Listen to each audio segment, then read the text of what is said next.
द्वारा नहीं, बल्कि उन आम लोगों द्वारा जिनके पास दान करने का असाधारण वरदान है। आदरणीय मंच पे बैठे विशेष अतिथिगण, चिकित्सक महोदय, रक्तवीर साथियों, ये है रक्तदाता, वे गुमनाम नायक जिन्हें हम 14 जून को विश्व रक्तदाता दिवस के अवसर पर साथ मिलकर सम्मानित करते हैं।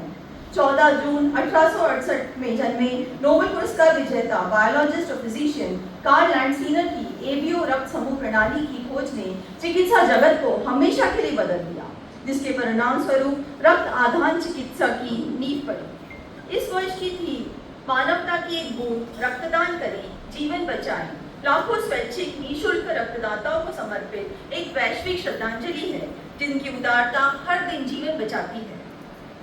चिकित्सा विज्ञान में नित नई खोज के बावजूद आज तक हम रक्त को प्रयोगशाला में नहीं बना पाए। चाहे कोई गंभीर दुर्घटना हो, जटिल शल्य चिकित्सा हो, प्रसव के दौरान मां हो, या फिर थैलेसीमिया और कैंसर जैसी गंभीर बीमारियों का इलाज हो, सुरक्षित रक्त की भूमिका सबसे ऊपर होती है। यह सुरक्षित रक्त हमें उन निस्वार्थ रक्तदाताओं से ही प्राप्त हो सकता है जो स्वेच्छा से रक्तदान करते हैं। हर 2 सेकंड में दुनिया में कहीं न कहीं किसी मरीज को रक्त चढ़ाने की जरूरत पड़ती है, और आज जब हर जगह युद्ध का माहौल है, रक्त की आवश्यकता लगातार बढ़ती ही जा रही है। हमारी संस्कृति और मानवीय मूल्यों भी हमें यही सिखाते हैं कि परहेज से बड़ा कोई धर्म नहीं है। गीता के 17वें अध्याय में 3 तरह के दान का वर्णन है, सात्विक, राजसिक और तामसिक।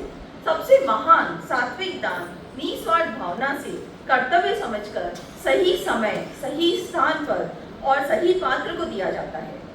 एक रक्त की बूंद से हम औषध और अभय दान तो करते ही हैं, साथ में किसी अनिमित को आहार दान और समाज को ज्ञान दान का पुण्य प्राप्त करते हैं।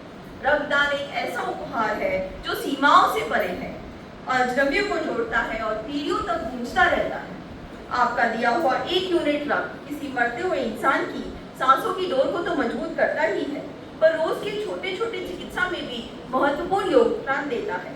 उदाहरण के लिए हमारे यहाँ स्पाइन ट्रेन के ऑपरेशन होते हैं, उसमें जितनी जल्दी सर्जरी हो जाए, बच्चे की वाक और श्रवण शक्ति उतनी ही ठीक रहती है। उसका आपका रक्त उस बच्चे की पूरी जिंदगी बदल सकता है। इंद्रियों के ठीक काम करने से वह बच्चा शारीरिक व मानसिक स्वास्थ्य को प्राप्त कर स्वयं और समाज के लिए कितना कुछ कर सकता है। विश्व रक्तदाता दिवस महज एक आयोजन नहीं है, ये एक आह्वान है कि आप आगे आए, जागरूकता फैलाएं। आपके साहस, आपकी करुणा और जीवन रक्षक समर्पण के लिए कोटि कोटि धन्यवाद। भले ही आप कवच न पहने, पर आप ही हमारे सच्चे सुपर हीरो हैं। और बाकी सभी से मेरा अनुरोध है कि इस दिन को एक स्वर्णोत्सव की तरह के रूप में लें और जीवन दान देने के लिए आगे आए। चाहे आप पहली बार रक्तदान कर रहे हो या अनुभवी हो, आपका दान मायने रखता है। हर एक बूंद महत्वपूर्ण है। यह एक सरल कार्य है जिसका प्रभाव बहुत गहरा होता है। तुलसी पंचिन के पिए, घटे न सरिता नीर, दान दिए धन न घटे, जो सहाय रघुवीर। इसी तरह दान देने से रक्त कम नहीं होता, बल्कि और तीव्रता से नई रक्त कोशिकाएं बनती हैं। अंत में आप सबके लिए यही कामना है, दया दान अरुदीनता, दीनानाथ दयाल, हृदय शीतल दृष्टि सम, निर्खन करे निहार। आपके द्वारा हृदय में दया, परोपकार और विनम्रता का भाव है। ईश्वर की असीम कृपा सदैव बनी रहे। धन्यवाद।